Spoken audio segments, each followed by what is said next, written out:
Olá, bom dia, turma do segundo ano C. Como está essa turma maravilhosa, essa turma nota 10? Espero que bem.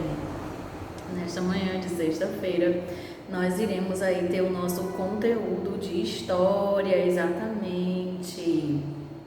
Hoje o nosso conteúdo de história será conteúdo de revisão, onde a gente vai revisar alguns conteúdos, como por exemplo, os lugares contam história, né, na página 260 e 261, o mundo do trabalho, página 262 e 266, né, onde a gente vai rever aí esses conteúdos em prol de uma melhor fixação, né, desses assuntos para uma melhor realização da sua avaliação.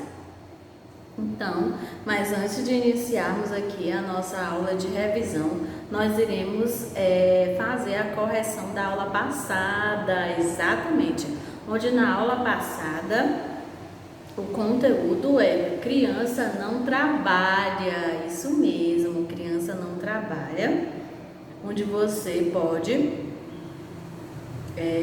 verificar este assunto na página 271, 272 e 273, ok? Agora vocês podem ver aqui o livro, o Estatuto da Criança e do Adolescente, né? É a capa do livro onde essas leis, né, estão escritas em prol de garantir aí o direito da criança e do adolescente. Agora a gente vai ver algumas atribuições, né, de um dos órgãos, né, que são responsáveis de fazer com que esses deveres sejam cumpridos, que é o Conselho Tutelar. Vamos ver agora algumas dessas atribuições, não é? Atender casos de ação ou omissão, atender e aconselhar os pais ou responsáveis, requisitar serviços de atendimentos públicos, encaminhar o MP, infração contra os direitos, expedir notificações, requisitar certidões de nascimento e de óbito, representar contra a violência de direitos, representar ao MP para perda ou suspensão do poder familiar, promover e incentivar ações de combate à violência. Olha aí, né, são aí essas ações que o Conselho Tutelar deve desenvolver em prol de fazer com que esses direitos da criança e do adolescente sejam realmente realizados. Olha só, agora nós temos aqui alguns direitos das crianças, ok? E do adolescente. Lazer, desenvolver sua inteligência, saúde, alimentação, fazer suas próprias descobertas, ser protegido. São os direitos aí das crianças, ok? Vamos aqui, 13 de julho, dia do Estatuto da Criança e do Adolescente, né? Data essa que foi estabelecida, a lei, né, que rege, que protege esses direitos da criança e do adolescente, né? A proteção que toda criança precisa.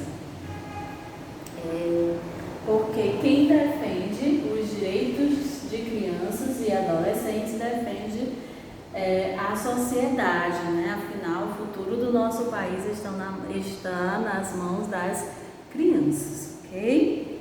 Então, olha só, nós passamos para vocês algumas atividades, as quais nós iremos fazer a correção agora. Essa atividade, ela está lá na página 273 e a primeira questão diz assim: circule o desenho em que algum direito das crianças não está sendo respeitado. Na primeira, a menina está saindo com o carrinho, né, para vender alguma coisa. Esse direito está sendo respeitado? A criança pode sair para trabalhar fora de casa? Não, né? Então você marca, o direito dela não está sendo respeitado. A criança tem direito ao lazer, no caso ela está brincando. Então está correto, você não vai marcar. A criança tem direito à educação? Sim, então você também não vai marcar porque está correto. Segunda questão.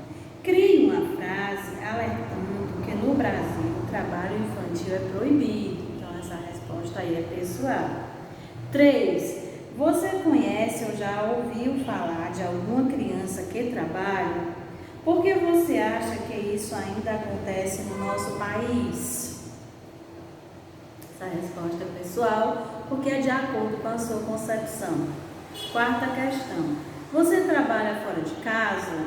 Justifique sua resposta. Né?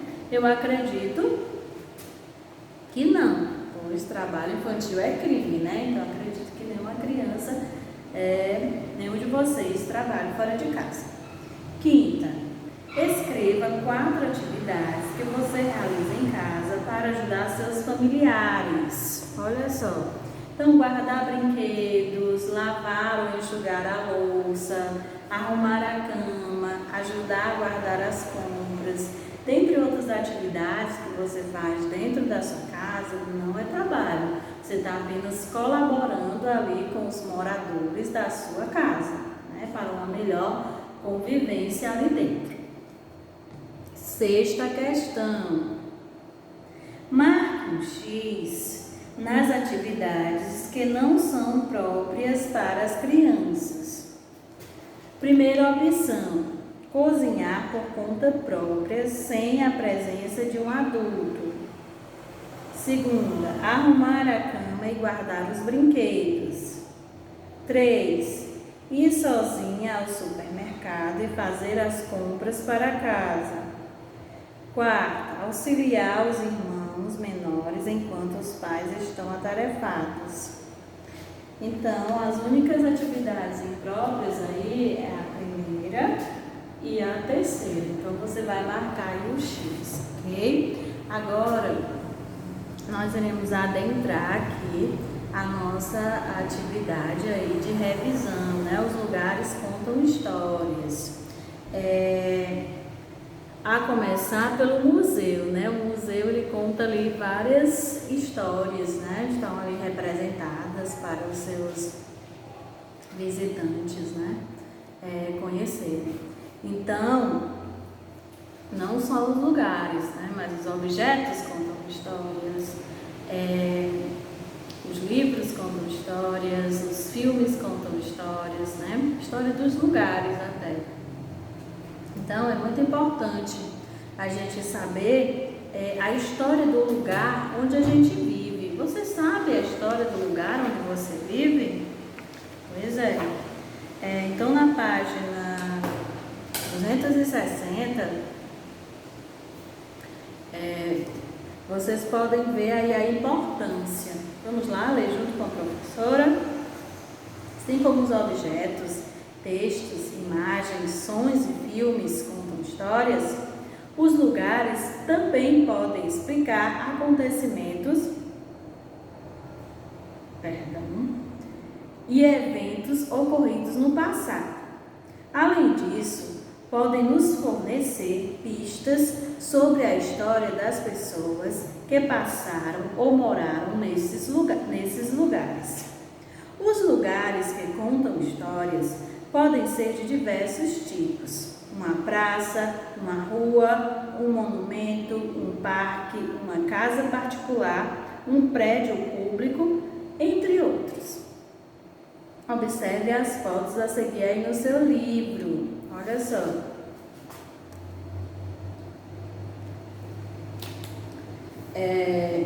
Essas fotos, né, são fotos de, no caso, lugares, né, construções históricas, né, que contam ali a história de um determinado lugar. Então, eu trouxe para vocês aqui, ó, um lugar muito importante para a nossa cidade, né, que é a cadeia pública, que foi aí durante muito tempo, né, um prédio que contou a história do nosso município, né? Então é uma construção que representa aí muito da nossa cidade, que conta muito da nossa cidade. Outra construção também muito importante é a Igreja da Matriz, exatamente, né? Também é um ponto de referência aí da nossa cidade, que fala muito sobre o nosso povo, né? Sobre o nosso município. Então, os lugares contam história, né? Quais são os lugares importantes que você acha aí na nossa cidade que representam a nossa história, né? Então, dando aí continuidade, a gente agora vai ver o mundo do trabalho. O mundo do trabalho é muito importante, né? Para o desenvolvimento de um município, de uma cidade. Ele que faz com que a economia cresça, né? E que as pessoas consigam ali morar, certo? Então, o mundo do trabalho, vamos ver. Você sabe que as pessoas adultas trabalham, não é?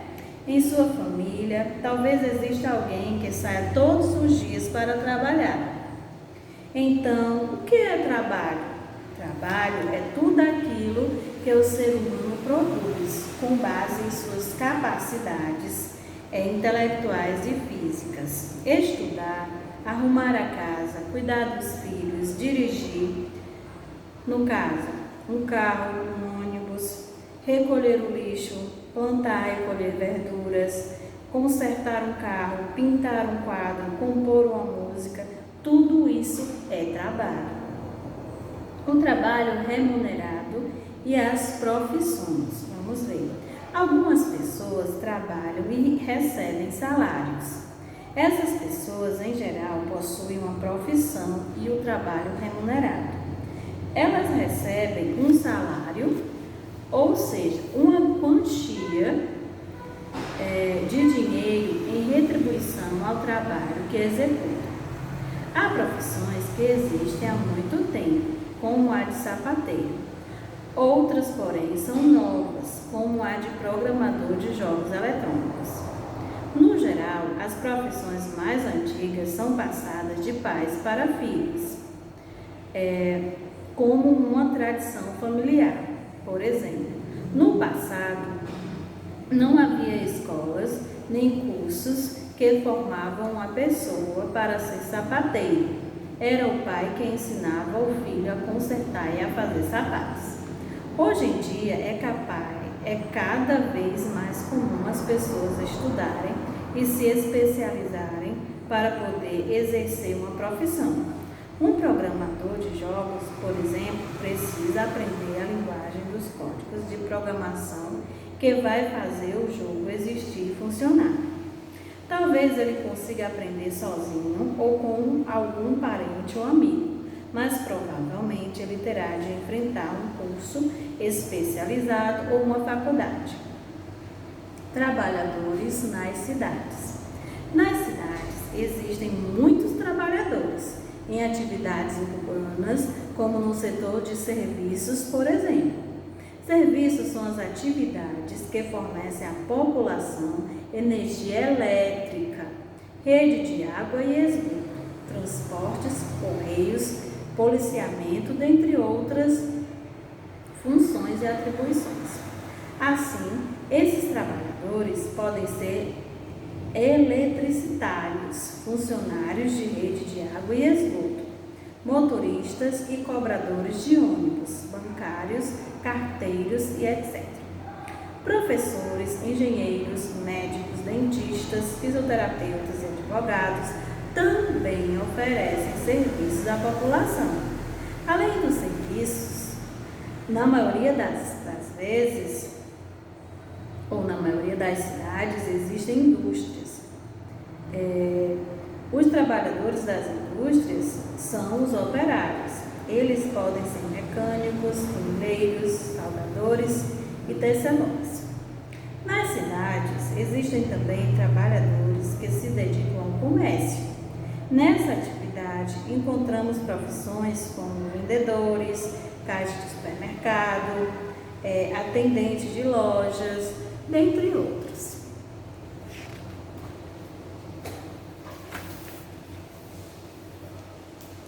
Trabalhadores do campo. Olha aí, você saberia diferenciar quais são os trabalhadores do campo e quais são os trabalhadores da cidade?